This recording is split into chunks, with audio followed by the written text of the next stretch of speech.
नमस्कार, मैं हूं आशुतोष। एजेंडा में आज बात करेंगे एनडीए में प्रधानमंत्री पद के लिए छिड़ी जंग की। मौसम है राष्ट्रपति चुनाव का और बिहार के मुख्यमंत्री नीतीश कुमार ने प्रधानमंत्री के नाम पर बहस छेड़ दी। नीतीश की मांग है कि एनडीए प्रधानमंत्री पद के लिए जल्द अपने उम्मीदवार का ऐलान करे, लेकिन उससे भी अहम है उम्मीदवार के लिए रखी नीतीश की शर्तें, जिनका निशाना सीधे नरेंद्र मोदी है। प्रधानमंत्री की कुर्सी के स्वयंभू दावेदार मोदी इनमें से एक को छोड़कर बाकी किसी शर्त पर खरे नहीं उतरते, ऐसा नीतीश का मानना। नीतीश के इस बयान पर बीजेपी की पहली कतार के नेताओं ने चुप्पी साध ली है। दूसरी कतार ने मुंह खोला भी तो जेडीयू ने साफ कर दिया कि अलग होना मंजूर है, मगर धर्मनिरपेक्षता से समझौता नहीं होगा। सवाल है, क्या मोदी और नीतीश के झगड़े में एनडीए 2014 से पहले ही टूट जाएगा या कुछ और रुख अख्तियार करेगा? यही आज का एजेंडा।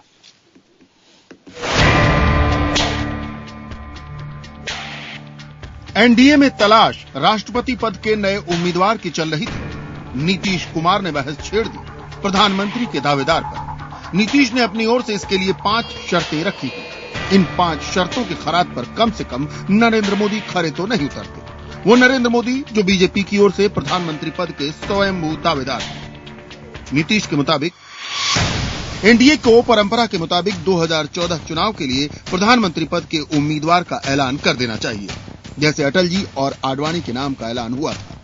प्रधानमंत्री पद का दावेदार पिछड़े राज्यों को लेकर संवेदनशील होना चाहिए, न कि विकसित राज्य को ही और विकसित बनाने पर जोर देने वाला।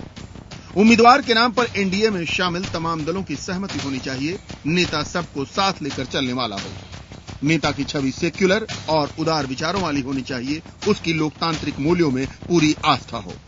प्रधानमंत्री सबसे बड़े दल से होना चाहिए। छोटे दल केवल समर्थक की भूमिका निभा सकते हैं।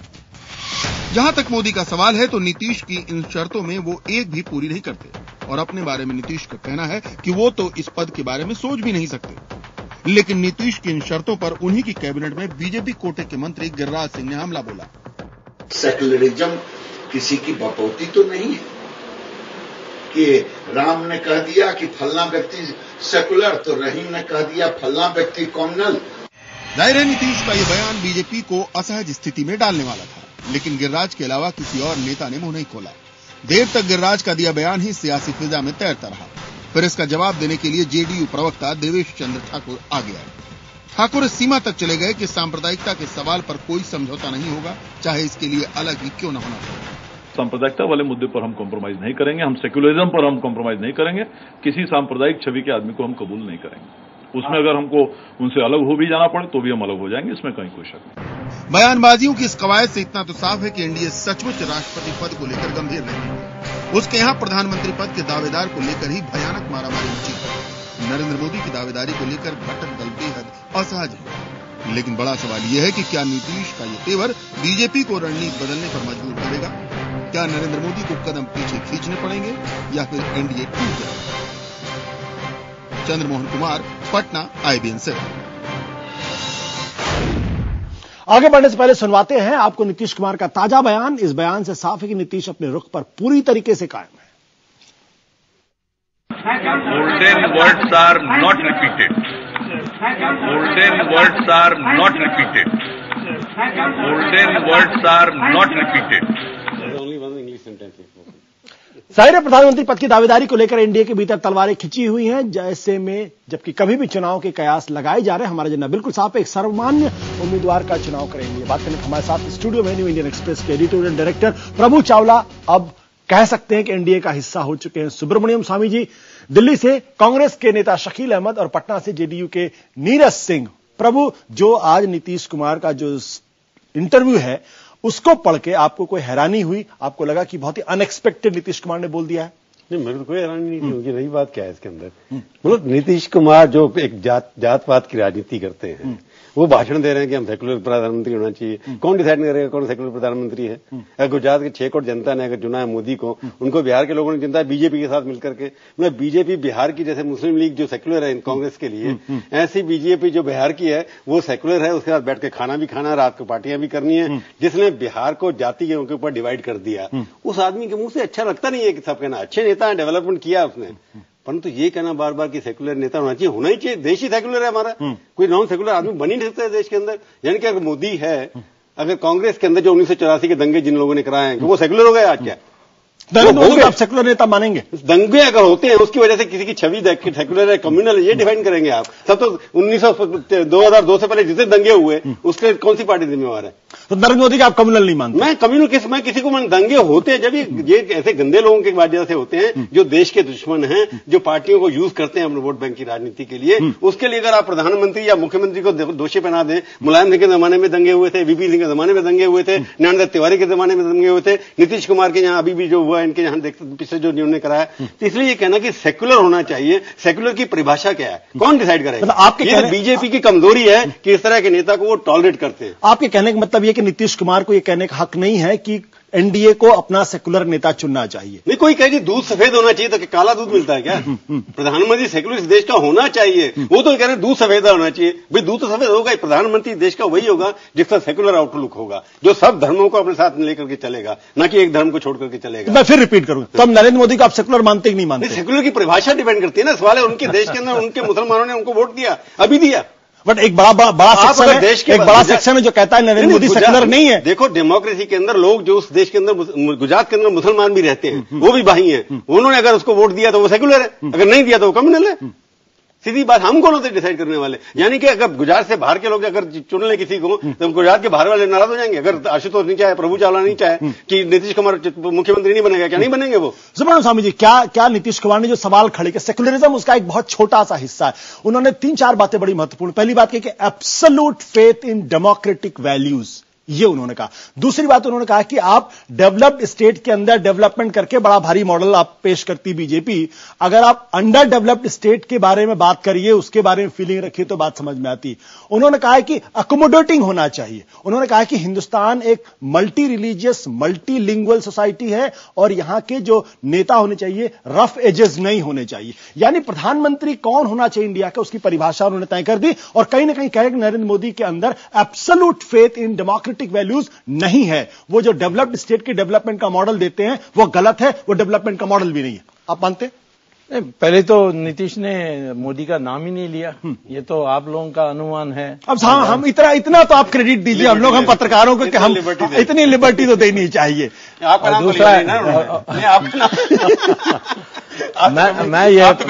मैं पहले ये कहना चाहता हूं कि आप दुनिया के अनेक देशों को देखेंगे तो ये दिखता है कि हिंदुस्तान आज सेक्युलर है क्योंकि हम हिंदू बहुमत देश हैं। सऊदी अरेबिया में आप मंदिर नहीं बना सकते, यहाँ मस्जिद बना, वो अलग मसला है। देखिए देखिए ये एक गुण हिंदू का है। उसने पारसी के लिए घर दिया, ज्यू के लिए घर दिया, सीरियन क्रिश्चियन के लिए घर दिया, वो अलग डिबेट है।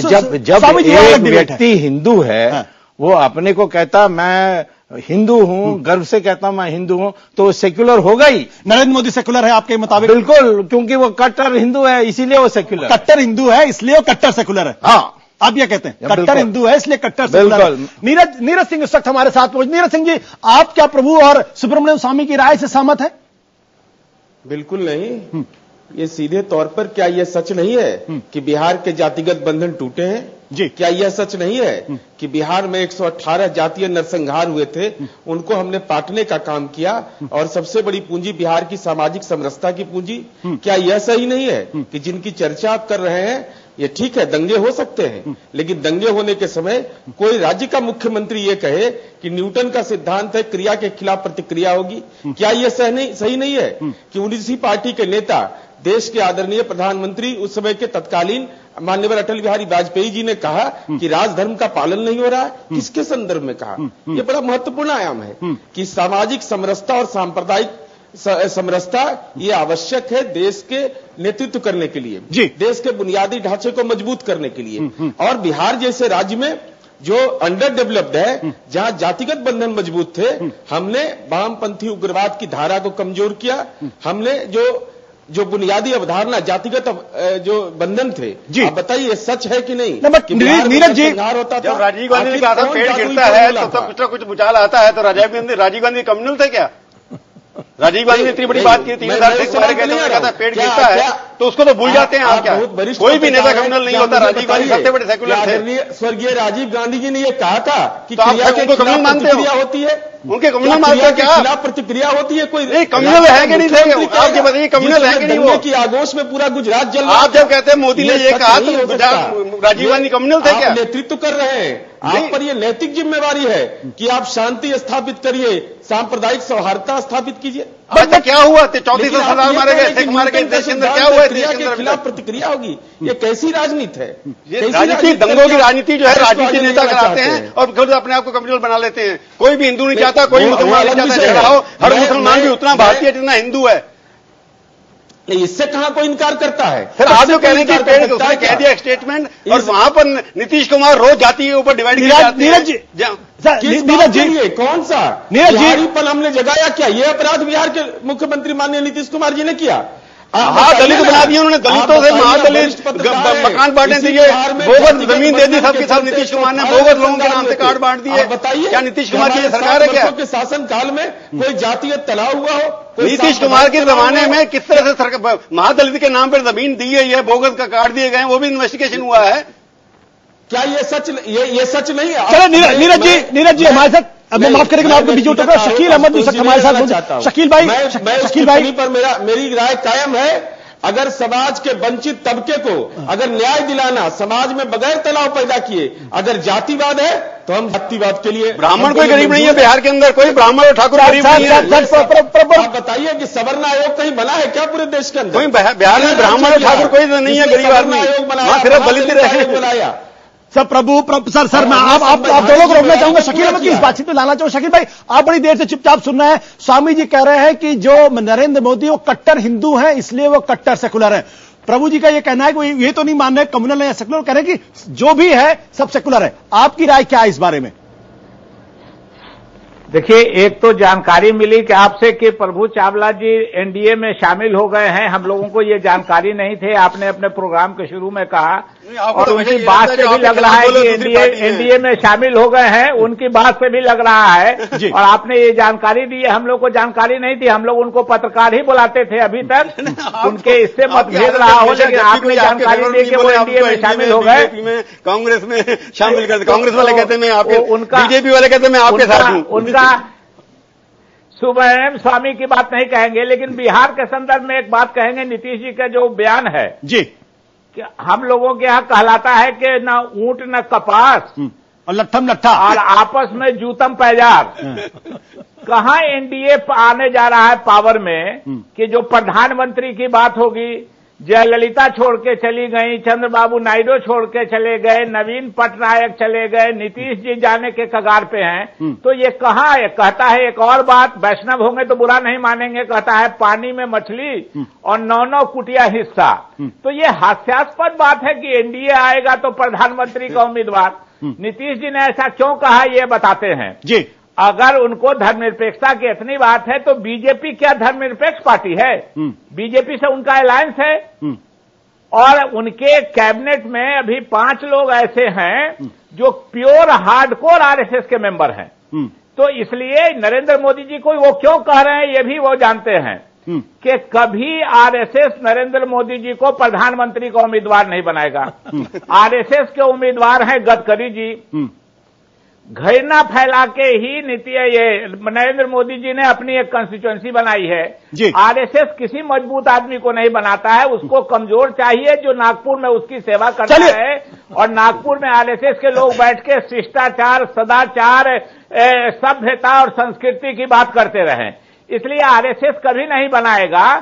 नीतीश कुमार जी बोल रहे हैं, इससे एक मैसेज उनका, जो लोग इस बात को पसंद करते हैं जी वो प्रसन्न होंगे कि अच्छा है चलो शकील भाई मोदी जी के खिलाफ बोल रहे हैं। शकील भाई जो बातें आपने की नीरज सिंह आपने पूरी बातचीत, सवाल नहीं है, लगातार कमजोर हो रहा है। एक मिनट साहब, नीरज जी जो बातें शकील कह रहे हैं, शकील भाई ने जो सवाल खड़े किए कि आप नरेंद्र मोदी के नाम पर आप ऑब्जेक्शन खड़ा करते हैं, उनको आप सेकुलर नहीं मानते हैं, उनको आप एब्सोल्यूट फेथ, लोकतांत्रिक मूल्यों में उनकी आस्था नहीं, ये बात आप कहने की कोशिश करते हैं। लेकिन आपकी अपनी खुद सरकार के अंदर, जैसा शकील